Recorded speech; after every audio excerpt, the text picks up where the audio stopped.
a normal Game 1 win. They went on the road, trailed by as many as 14 points in the third quarter, but went on to win the second half 57-40, making it their 12th straight playoff win. Like, this team has legitimately not lost since late April. That is 6 weeks. So at some point, we have to stop talking about the New York Knicks like they're just some weak team that made it out of the easy side of the bracket. They are a legitimate juggernaut.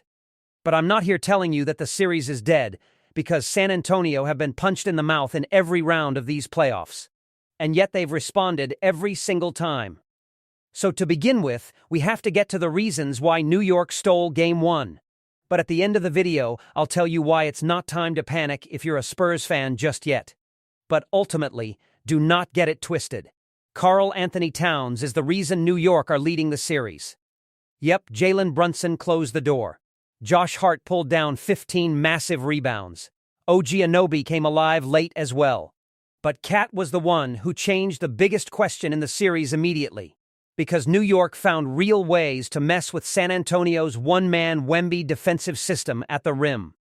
Coming into the NBA Finals, this was the main question.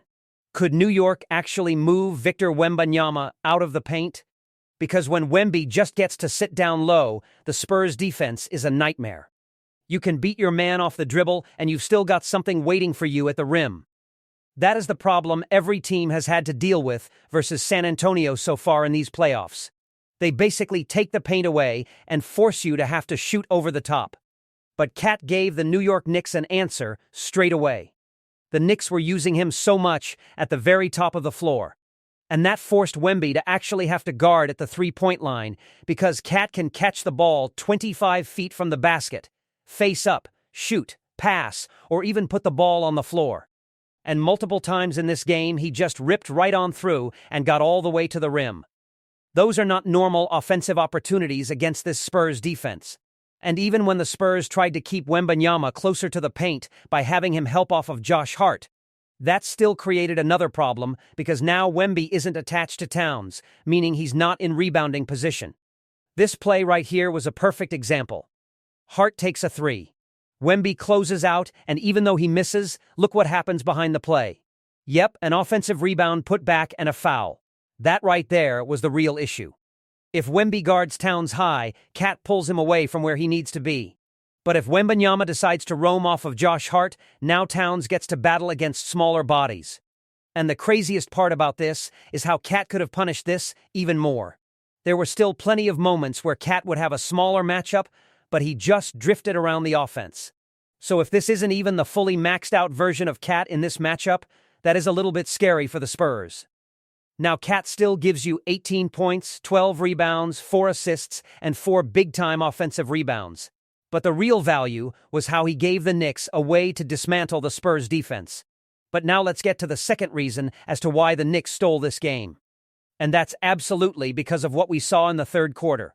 San Antonio were up 65-51. And that right there, that should have been the moment where New York began to lose grip of the game. But with about 6 minutes to go, down by 13 in the third, New York began to find themselves in the Luke Kornet minutes. And that right there is where the entire momentum of this game completely shifted. First, Landry Shamet looks like he's completely out of answers, but he's not, giving it up to get it right back from Towns for 2. Then Cat catches the ball up top, turns the corner on Kornet, getting right downhill, taking the contact, and finishing the play. Then, on the other side of the floor, Champagny has his floater denied by Cat. Landry Shamet and Josh Hart come up with the loose ball. And now, out in transition, Brunson goes Euro into a floater for 2. And just like that, in the non-Wembanyama minutes, New York had cut the game all the way down to just 6 points with 5 minutes to go. San Antonio were able to punch back a little bit, but the momentum of the game had already shifted. The Knicks were all of a sudden getting stops. They were getting out and running before the Spurs could get set, and they were winning the possession battle. Then, to end off the third quarter, Miles McBride banks in that ridiculous corner 3. And in that moment, it felt like the New York Knicks were going to be in this game up to their eyeballs, and the counting numbers really backed up what the run felt like. By the end of the third quarter, New York had 16 second-chance points to San Antonio's 6. And they weren't shooting the lights out either. Only 42% from the field and just 31% from 3. So even on a bad shooting night, they were able to win the stretch with stops, timely cuts, big-time offensive rebounds, and just hard work. But then we get to the fourth quarter. And this is where New York needed the captain to stand up. And boy did he ever. Up until this point, this wasn't some clean Jalen Brunson game. He had really struggled his way through this one, getting hurt on multiple plays. And by the end of it, he had to take 31 shots just to get 30 points. But it was that fourth quarter where he goes off for 13 points on 66% true shooting in just 8 minutes that basically won New York the game. Starting things off, he gets Castle on his back. And because Luke Kornet is in the game instead of Wemby, Brunson gets the floater to go. Then the next one comes in semi-transition. Brunson goes right at Champagny, getting all the way to the rim before Wembanyama could get back down the floor. Then the Mitchell Robinson play was brilliant. Brunson uses the screen, puts Champagny in jail, and then Robinson seals Wemby in the middle of the paint. That screen allowed Brunson to get all the way to the cup for the layup. Just a brilliant play. Then, in a really tough spot, Brunson crashes the offensive glass, tips it out to Bridges, and then gets the ball right back and knocks down the corner three. And then we get to the shot of the night. One-on-one against Vassell, who honestly plays him pretty well, but not well enough, leaving his feet for just a split second. But it's all Brunson needs to step through and get this moonball shot to drop. That right there is just ridiculous shot-making, and it certainly wasn't pretty for the whole night.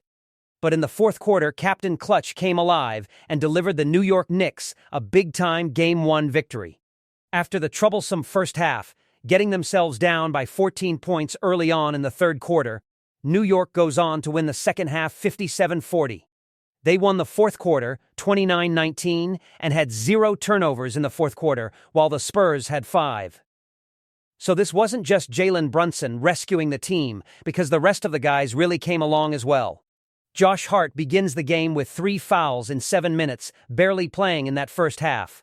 But he still finishes with 15 rebounds, 6 assists, and 4 steals, while being a plus 22. OG Anunoby gives them 12 points in the fourth quarter. Landry Shamet comes off the bench for 13 points, going 3 of 6 from downtown. And of course, Karl-Anthony Towns was impacting the game at every single level. So this wasn't Brunson just backpacking the Knicks like we've seen in recent years. This was a team that genuinely just looked like the better basketball team in Game 1. But now we need to get to the Spurs side of things because yes, there were real problems in Game 1. The first one is obviously the shooting. Champagny had 15 points at halftime, and yet he finishes the game with 16 points. That's a big issue because he was killing New York from deep early in the game.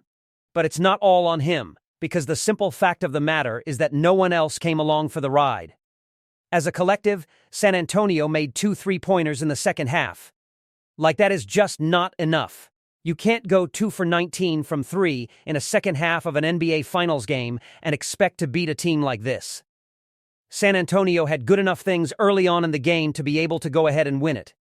But way too many of those things disappeared in the second half. Dylan Harper was initially a massive reason as to why the Spurs really grabbed control of the game in that first quarter. Coming in, attacking in transition, making big-time shots, and just giving the Spurs that kind of bench lift they really needed in that moment. Steph Castle had some good moments as well. But I really think the youth of this Spurs team stood out tonight, because even though Wembanyama has 26, Castle had 17, and Dylan Harper had 16. Which is quite honestly ridiculous for 3 players who are all 22 years or under in their first ever NBA Finals. But overall, to beat a team as good as the New York Knicks, they just need more from those guys. And then you get to the turnovers, and this was probably the ugliest part of the game for the Spurs. Wemby and De'Aaron Fox combined for 9 made shots and 9 turnovers. That right there will not be good enough. Yes, Wemby has 26 and 12, and for a Finals debut that is really good. But he still goes 6 of 21 from the field and turns the ball over 6 times. So even though it was a good game for a debut, the Spurs are still going to need even more from him. Then you get to De'Aaron Fox, and he only manages 7 points on 3 of 13 shooting, which will just not be good enough in this series. That is what should annoy the Spurs fans. The game was right there for the taking. You led by 14 in the second half. Champagny was going stupid in the first half. Dylan Harper as a rookie gives you 16 points off the bench, and yet it just wasn't enough. You let the game slip away in the fourth quarter, and you go on to lose by 10 points. But despite saying all of that, this series is still far from over. And this is where the Spurs need to have a short-term memory. Because if you're San Antonio, you honestly just need to tip your cap at that performance and move on. Cat was brilliant. Brunson, even banged up, came alive in the fourth quarter. Josh Hart was super, and there's no doubt about it. New York deserved this win, but the Spurs have been here before. In the first round, they lost Game 2 to the Blazers after the Wembanyama concussion, and things could have got weird. Castle and Harper stepped up big time in Game 3. Then you get to the second round and they drop Game 1 to the Timberwolves, and in that moment, they just look like the more inexperienced team. But then they regroup and basically dominate the rest of the series. And then against the Thunder, they lose Games 2 and 3, but were good enough to respond to tie the series. And then after losing Game 5, they win 2 straight games to close out the series on the road in Game 7. So all I'm going to say is this. Knicks fans, enjoy this win. You absolutely deserved it. But San Antonio have been punched before, and they've answered every single time. Game 1 was a massive New York statement. But now the Spurs get to do what they've done all postseason long. Take the punch, go back and watch the film, and come back with an answer. And if you want to get an idea of what that answer might be, then you need to go ahead and watch my preview video to the NBA Finals. That video is now on screen. So click here and I'll see you there.